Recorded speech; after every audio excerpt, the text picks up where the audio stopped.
Не вярвай на всичко, което виждаш в Instagram и TikTok. Лъжат те и ти ще платиш цената, ако им се вържиш. Ти си с уроци за пари и в това видео ще ти покажа 5 финансови лъжи, които ти пробутват всеки ден в социалките. Готов ли си да мислиш с главата си, а не алгоритъмът да мисли вместо теб? Да започваме. Лъжа номер 1. Трябва ти лукс, за да изглеждаш успешен. Скъпа кола на изплащане или пък под наем в повечето случаи, часовник за 3, 5, 10 хиляди лева, реплика от всякъде, изобщо няма нищо истинско, 5-звездни хотели, частни самолети, всичко е наредено. Това не е успех, това е финансов театър. Истинският успех е да имаш пари, които не показваш.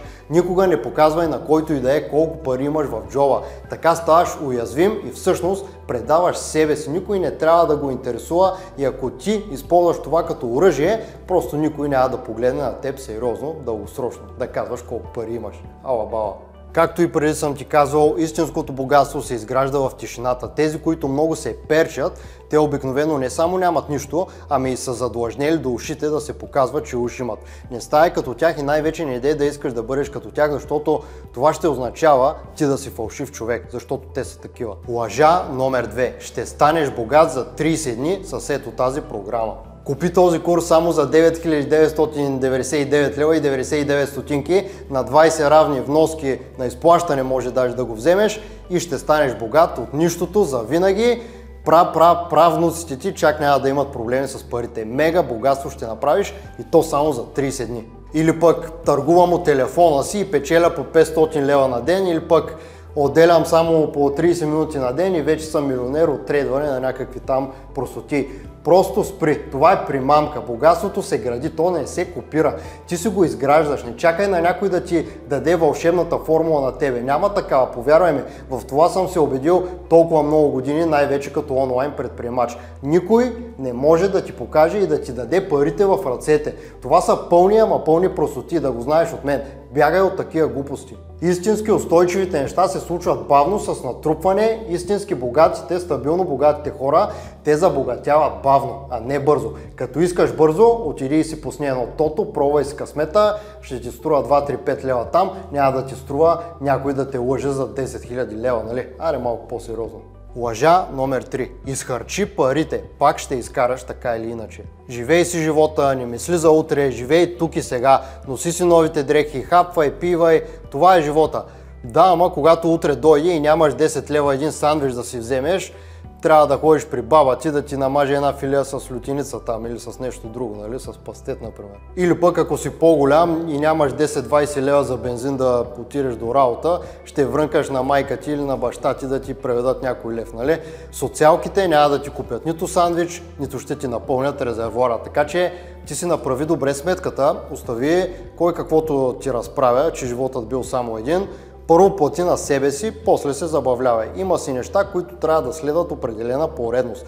Взимаш пари, плащаш първо на себе си, като си отделяш за основните разходи и винаги отделяш за инвестиции, за да изграждаш твоята финансова свобода. Тихо мълком така, никой да не те знае. А пък нека другите да дивеят и да живеят, остави ги. Ти си отивай при тях, като си свършил работата първо за себе си. Лъжа номер 4. Всеки трябва да има бизнес. Всеки онлайн курс и каквото и да е друго там от някой гуру, все ти казват, че трябва да имаш бизнес, трябва да работиш за себе си, трябва да си независим, който работи никога няма пари, истинските хора не работят за пари, те имат бизнеси, ала глупости на търкалета. Реалността е, че не всеки може и не всеки трябва да бъде предприемач. Допълнително пари могат да се варят от много неща, дори от твоето хоби. И не е казано, че трябва да пишеш книга или да създаваш курс, за да си финансово успешен. Ами не, съвсем не. Просто разви уменията си, работи с това, което имаш, което ти се отдава, което ти харесва, предоставяй качествени услуги и работодателите, те ще се бият за тебе да работиш при тях и ще ти дават все повече пари. Тоест ти ще си избираш къде да работиш, за колко да работиш, така нататък. Пак ти ще определяш. Остави ги уния, дето ти разправя, че трябва бизнес да имаш, предприемачески дух, това. Да, така е най-добре, ако можеш, но ако не можеш или ако не искаш, не ти се занимава да поемаш целия риск на собствения бизнес, ами просто не го прави, бе, човек. Остави ги тия, дето ти разправят, техните пишман бизнеси варят сигурно много по-малко от твоята заплата, нали? Така че по-важното е да бъдеш умен с парите, не да си някакъв фалшив там CEO, и да казваш, ето аз имам бизнес. Келфа е да, че имаш бизнес, като той не ти вари пари и ти смуча от енергията и от живота като цяло. Не е за всеки това. Много е трудно. Изобщо не е за всеки. Лъжа номер 5. Ако не си успял до 25, ти си провал. Социалките те кара да вярваш, че все си закъснял. Ако не караш определен тип автомобил, не печелиш 10 000 или 20 000 на месец, ако не живееш в определен тип жилище или пък в Дубай и там, където живеят повечето хора с пари, не знам аз нямам пари, поне ако не ходиш постоянно до там, нали, да пръскаш мангизи, все едно нищо не става от тебе. Чакай да ти кажа сега нещо. Да си чул или видял Уорън Бъфет или някой друг като него да се показва на яхти в хотели в Дубай, да си видял някой да показва колко е похарчил за една бутилка шампанско или някаква рокля там или чанта или каквото и да е друго? Това го показват тези, които нямат пари, а не тези, които имат пари. Повечето милионери са направили милионите си просто ей така и не са ги усетили даже как са ги направили, не са разбирали, че имат милиони. Просто са се фокусирали върху стойността, която създават и така парите са дошли като следствие. При някои по-рано, при други по-късно, но парите не са ги променили. Те са си пак онези хора, които са били и продължават да правят това, което всъщност правят най-добре.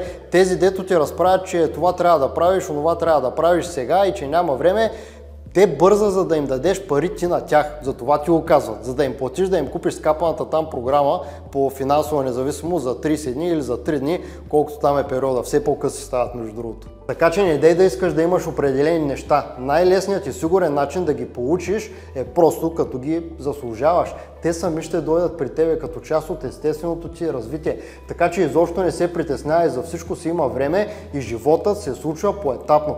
И така трябва да бъде, така трябва да се случва живота. Напълно окей е на 25 години да нямаш скъпа кола. Напълно окей е на 25 години да караш по-стара кола. Напълно окей е да не пръскаш хиляди по дискотеки, по ресторанти, да се правиш на някакъв дето не си. И е напълно окей всичките пари, дето иначе би ги дал за тези глупости, да са ти инвестирани в продуктивни активи и да работят за теб докато спиш и да те правят все по-богат всеки ден. А другите нека си се показват там в Инстаграм, да впечатляват другите като тях, един затворен кръг да си правят. Ти избираш как да използваш социалните мрежи. Дали за забавление, дали да научиш нещо, да се мотивираш или пък да гледаш глупости цял ден. Тоест, ти избираш дали да се развиваш чрез социалните мрежи или да затъпяваш. Повечето хора, за съжаление, избират второто. Мисли, проверявай и се учи от реални примери, доказани примери на хора, които са постигнали реални резултати. Не дей да искаш да бъдеш като тях. От всеки вземи каквото ти е полезно и изгради себе си като личност, като бизнесмен, като каквото решиш ти. Това бяха 5 лъжи, които ти се продават всеки ден. Не се хващай на върицата, само ще загубиш и пари, и време, и достоинство даже. Ако това видео ти хареса, абонирай се за канала, удари му лайка, за да не ти продават лъжи, а да получаваш истинска стойностна работеща информация за по-добър живот, не само финансово, ами като цяло по-добър живот. И да не забравиш да споделиш това видео и с твоите авери, да ги просветлиш и тях, както се казва. Айде, мой човек, чао от мен, до следващия път.